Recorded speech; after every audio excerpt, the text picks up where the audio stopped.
But let's talk to Rupert Bell, Talk's very own royal commentator, of course. Rupert, very good morning to you. Can you hear me? I can indeed, Mike. Good to see you. Prince Harry is back. I don't know whether exactly when he's arriving, but he's arriving into what can only be described as an absolute pig of a day. So he hasn't brought the California sunshine with him. No, it is a pig of a day. I imagine he came in last night because the Well Child Award is this evening, something that he has been committed to for a very long time, not just coming this weekend, but over recent years, is a charity that's very close to his heart. So I'm going to give him plenty of credit in the bank in this one. It's something that he is passionate about. The charity absolutely welcome his input. So for him to be at the Well Child Awards, I think he's presenting some and seeing some of the recipients tonight, it's perfectly normal for him and something that he's always maintained strong links with and comes back on an annual basis. Well, I'm glad that you've mentioned be part of the Well Child Award. I'm glad that you've mentioned credit in the bank, because I wanted to ask you about that, because apparently Archewell was gifted 2 grants of more than $6 million over the last 2 years, but both of them are missing from the latest tax return that Archewell has put in. So there's some questions being asked about the missing millions. Yes, but there may be, again, the next accounting period probably will expect to show that this payment has been received. $4 million, I believe, is the outstanding amount. Yeah. If it doesn't appear on the next tax return, then there may be some questions to answer for. But at the moment, it just appears that it's one of those accounting processes that they've gone through. Exactly what's happened, I don't know. I'm not privy to the accounts 100%, but it just probably is more than anything, it's just not a good look. And inevitably, people are always putting their accounts under the microscope, and this is an example of that.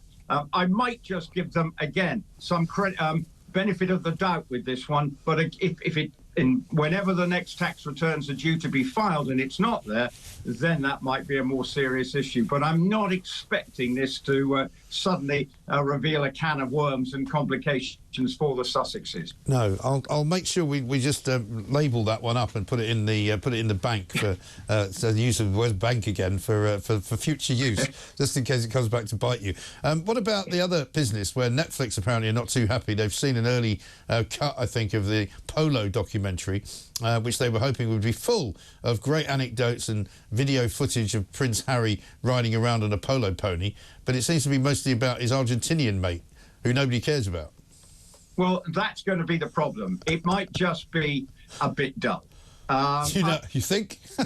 Polo, look, is a world that, with the Jilly Cooper programme coming out, you would have hoped that they'd gone and done something that might at least be a bit of a polo reality programme that might reflect the comings and goings of the polo world, which is can be a pretty wild one. But it's this man who's in the sort of heart of it all he does like the publicity and does like being around the royal family, and particularly Harry.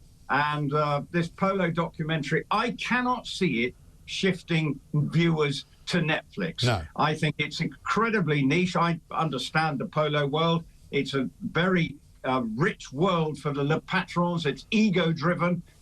Yes, it's a high-class sport, and the players at the elite level are brilliant horsemen and women. So, but I don't think this 5-part series is going to show anything that is going to be dramatic. And if it hasn't got much of Harry, then what's the point? Yeah. Would be my take on it. And that's the problem for the Harry going forward. How does he produce something that actually is going to resonate with the viewers? The Invictus Games documentary, while very creditable, very worthy, didn't shift mountains. And unless there's some lovely bits of scandal in the polo world, this ain't going to suddenly be a drama or a documentary worth watching, I don't think. No, I think you're probably right. Just before the start of the last hour, we had some breaking news on British cultural figures. Apparently, there's been a survey done, and the leading 3 are named as Queen Elizabeth II, Sir David Attenborough and James Bond. I don't suppose there's any other members of the royal family you'd put in there, are there? Well, I think we'd leave the Queen up there. James Bond, well, last time I looked, he was a fictional character. Well, exactly right.